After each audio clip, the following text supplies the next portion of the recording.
हम इंडियंस दुनिया की सबसे बड़ी बड़ी टेक कंपनियों को चला रहे हैं। हर साल लाखों इंजीनियर्स इंडिया से विदेश में जाते हैं और हम इंडियंस डिजिटल इंडिया के नारे लगाते हैं। फिर भी इंडिया अपना विश्व स्तरीय फोन क्यों नहीं बना पाता? क्यों हमारा टैलेंट विदेश भाग रहा है? क्यों चीनी फोन ने हमारा बाजार कब्जा कर रखा है? और क्यों टैक्स हमें हर कदम पर रोक रहा है? और ये सीधा सवाल है गवर्नमेंट से। हमारे सबसे काबिल लोग विदेशों में इतिहास रच रहे हैं। गूगल और माइक्रोसॉफ्ट सब जगह इंडियंस का ही दिमाग है, पर अपने देश में हम अपना एक परफेक्ट फोन तक नहीं बना पाते। मेड इन इंडिया मतलब असेंबल इन इंडिया। डिजाइन और रिसर्च हमारा नहीं। क्यों? क्योंकि हमारा बाजार चीनी फोन से भरा पड़ा है। सस्ते चीनी फोनों ने हमें कब्जा कर लिया है। तो यह किसकी नाकामी है? हमारी सरकार की, जो कि अपने ही टैलेंट को देश में रोक नहीं पा रही और विदेशी कंपनियों को खुला मैदान दे रही है। कोई भी देश R&D के बिना आगे नहीं बढ़ता, पर भारत, हम अपनी GDP का सबसे कम हिस्सा R&D पर खर्च करते हैं। यह इनोवेशन को मारता है। हम चिप डिजाइन, नई बैटरी या अपनी डिस्प्ले क्यों नहीं बना पाते? क्योंकि R&D को फंड नहीं मिलता। और फिर आता है टैक्स। एक भारतीय कंपनी कुछ नया बनाना चाहे तो हर कदम पर टैक्स, R&D पर टैक्स, मैन्युफैक्चरिंग पर टैक्स, बनाने पर टैक्स और यहाँ तक कि बेचने पर भी टैक्स। Income tax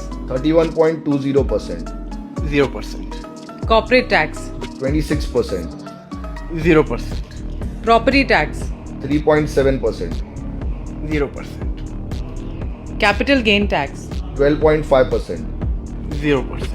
चाइना अपनी कंपनियों को सपोर्ट करता है। सरकारें डिजिटल इंडिया और मेक इन इंडिया के बड़े बड़े वादे करती हैं, पर जमीनी हकीकत क्या है? सिर्फ घोषणाएं, नौकरशाही हमें आगे नहीं बढ़ने देती। सरकारी देरी और पारदर्शिता की कमी ने हमें जकड़ कर रख दिया है। जब सरकार अपने ही उद्योग पर टैक्स का बोझ डाले और विदेशी कंपनियों को बुलाए तो आत्मनिर्भर कैसे बनेगा? ये सीधा धोखा है हमारी क्षमताओं के साथ। हमारे सॉफ्टवेयर स्टार्टअप तो फिर भी चल जाते हैं, पर हार्डवेयर, फोन या कोई और डिवाइस बनाना ये बहुत ही मुश्किल है, लगभग असंभव सा। भारी निवेश, लंबी रिसर्च, जटिल सप्लाई चेन चाहिए। मतलब अगर हम फोन बनाने लगे तो उसमें क्या दिक्कत आएंगी? उत्पाद बनाने की प्रक्रिया बहुत लंबी है। इसमें कई अलग अलग कंपनियां शामिल हैं, जैसे कि कच्चा माल किसी दूसरी कंपनी से आ रहा है और उसकी प्रोसेसिंग कहीं और हो रही है, फिर उसकी पैकेजिंग कहीं और से हो रही है, और यहीं पर आता है टैक्स का कहर। एक नया हार्डवेयर स्टार्टअप शुरू करने से लेकर उसे बनाने तक इतने टैक्स हैं कि चीनी कंपनियों से मुकाबला लगभग असंभव है। चीनी सरकार अपनी कंपनियों को खुलकर सपोर्ट करती है और हमें अपने ही देश में गला घोट दिया जाता है। क्या सरकार हमारी उभरती हुई इंडस्ट्री को जानबूझकर मार रही है? और यहीं पर आती है एक प्राइवेसी की बात। डिजिटल इंडिया के चमकते नारों के पीछे एक काला सच, डेटा प्राइवेसी और निगरानी। सरकारें हमारा सारा डेटा जमा कर रही हैं, आधार से चेहरे की पहचान तक, लेकिन क्या हमारा डेटा सुरक्षित है? क्या हमें पता है कि इसका इस्तेमाल कैसे हो रहा है? या हम बिग ब्रदर की गुलामी की तरफ बढ़ रहे हैं, जहाँ सरकार हमारी हर हरकत पर नजर रखेगी, वो भी बिना हमारी मर्जी के? क्या सरकार को आम जनता की फिक्र नहीं है जब जनता पर टैक्स का बोझ है, लेकिन सुविधा 2 कौड़ी की नहीं है? तो ये कैसी डिजिटल इंडिया है? इंडिया में असीमित टैलेंट है, क्षमता है, फिर भी हमारा देश क्यों पीछे है? मैं सीधा सीधा सवाल ये सरकार से कहता हूँ कि सरकार कब तक ये कड़वी हकीकत से भागेगी?